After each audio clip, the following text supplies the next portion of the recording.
오늘도 코로나19 관련 소식으로 시작하겠습니다. 스튜디오에 최대진 기자 나와 있습니다. 안녕하십니까? 네, 국내 코로나19 현황부터 정리해 주시죠. 네, 국내 신종 코로나19 확진자가 모두 11,852명으로 늘어났습니다. 9일 질병관리본부 중앙방역대책본부는 이날 6월 9일 0시 기준으로 국내에서 코로나19 신규 확진 환자 38명이 추가되면서 11,852명으로 늘었고 확진자 중 완치자는 1,589명으로 완치율은 89.3%라고 밝혔습니다. 격리 치료 중인 환자는 989명이고 사망자는 전날보다 1명 늘어난 274명입니다. 확진자 대비 사망자 비율인 치명률은 2.31%입니다. 20대 이하에선 사망자가 발생하지 않았습니다. 네. 지난 시간에 정부가 QR코드 전자출입명부 시범 사업을 도입한 소식 저희가 전해드렸었는데요. 이 소식을 조금 더 자세히 다뤄보겠습니다.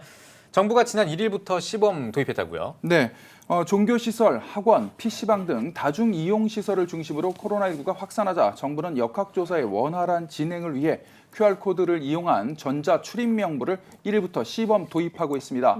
정부는 최근 QR코드 전자출입명부 시범 사업을 통해 유흥주점 등 감염병 고위험 시설에 출입한 6천여 명의 명부를 확보했다고 밝혔는데요. 네.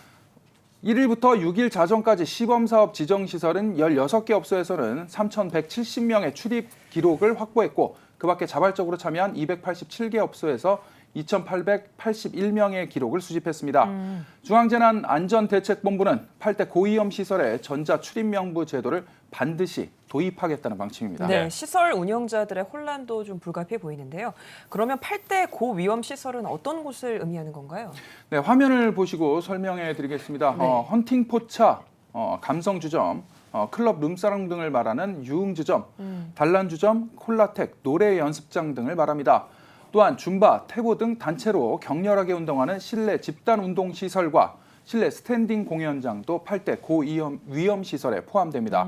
방역 당국은 아직 업소들의 이용률이 저조하고 일부 고령층은 이용에 어려움을 겪고 있어 이용 방법 등을 지속해서 홍보할 계획입니다. 네. 또 지자체와 기관 담당자들을 교육할 예정이며 오는 6월 30일까지 계도 기간을 거친 후 본격 시행할 방침입니다. 네, 그렇다면 시설을 이용하려면 어떻게 해야 됩니까? 네, 시설 이용자는 스마트폰으로 개인의 신상 정보가 담긴 일회용 QR코드를 발급받아 시설 관리자에게 제시하고 시설 관리자는 이 QR코드를 스캔해 이용자의 방문을 기록합니다.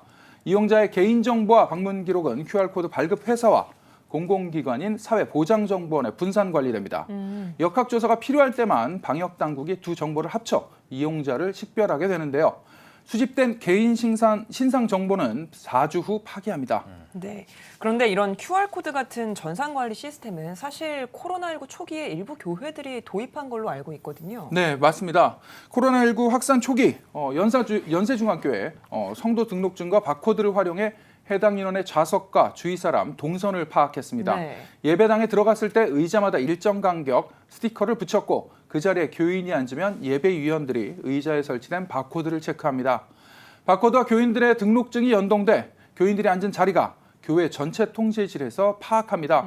누군가 코로나에 감염되면 누가 그 사람 옆에 있었는지 모르고 동선도 확인하는데 상당한 시간이 걸릴 수밖에 없습니다.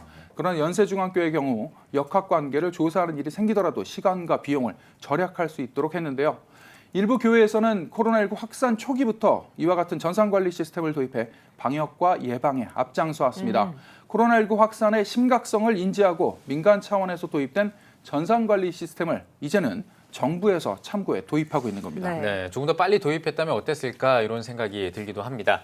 자, 이 한국교회가 코로나19 예방과 또 방역에 앞장서고 있고 참 솔선수범하고 있는데 그럼에도 불구하고 이 사태가 장기화되고 있지 않습니까? 그래서 이제 교회 온라인 사역에 대한 고민도 더 깊어질 것 같다는 생각이 듭니다. 네, 그렇습니다. 주춤했던 코로나19가 이태원 클럽발 감염 전파로 다시 확산하며 많은 교회들이 준비해온 대부분의 사역들을 중단, 변경이 불가피한 상황입니다. 네.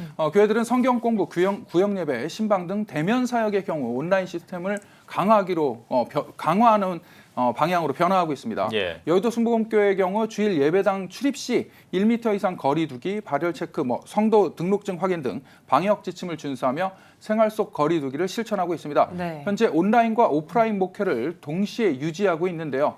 비상시 즉각 온라인 예배로 전환할 수 있는 시스템을 갖춘 상황입니다. 예. 여의도 순복음교회 이영훈 목사는 코로나19 이후 교회는 많은 부분이 달라져야 한다며 모든 교역자들이 교회가 근거하고 있는 신학적이고 교리적인 지침을 따르는 가운데 여러 채널 등을 이용해서 성경 강의를 진행하도록 권장할 것이라고 밝혔습니다. 예. 현재 여의도 순복음교회는 12,000명을 수용할 수 있는 대성전에 약 3,000명만 참석해 오프라인 예배를 진행하고 있습니다.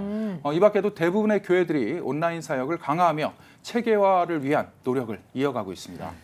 네, 코로나 사태 속에서 교회 사역에도 끊임없는 변화가 필요한 상황인 것 같습니다. 최대진 기자 잘 들었습니다.